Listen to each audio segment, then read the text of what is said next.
second intervention I want to talk about is the mirror. So the mirror is an intervention that I feel like gets underutilized in psychodrama practice, but can be really useful. Basically, what the mirror position would look like in a psychodrama is that we'd be in the middle of a psychodrama scene, and a protagonist might be talking to parts of themselves or might be talking to somebody else in their life.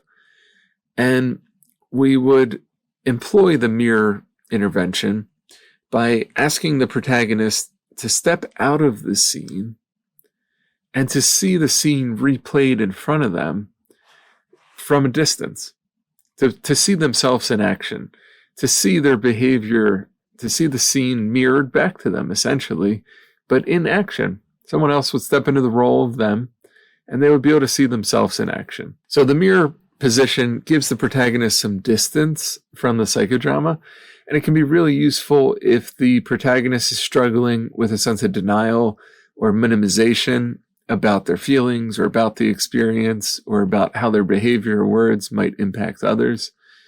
The mirror position allows you to facilitate a reenactment of the situation with the protagonist seeing themselves in action. It also can be really useful for a survivor of trauma when you're doing a trauma-focused psychodrama, in that you can pull the protagonist out of the scene so that they can observe the psychodrama rather than being in the middle of it. And this might feel safer and more comfortable for a trauma survivor before returning to the role of themselves and being in the middle of the scene.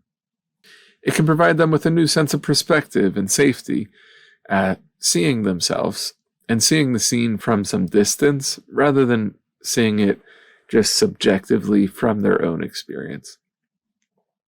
So the mirror position can be really useful for titrating or pendulating in and out of overwhelming emotions that could come up while working with traumatic memories. The mirror position can also be really useful for integrating really powerful and transformative moments of a psychodrama. So, for example, if the protagonist engages in a scene that was really corrective and just really healing, really memorable for them, and we wanted them to really savor that moment, to take that in and to integrate that on a deeper level. After they experience the scene in the role of themselves, and perhaps even from the role of others in the scene through role reversal, we could then have them step into the mirror position and watch the scene replayed in front of their eyes.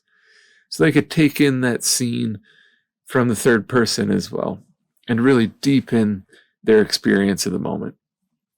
So the mirror position can be really useful as another trauma-informed and trauma-focused classical psychodrama intervention.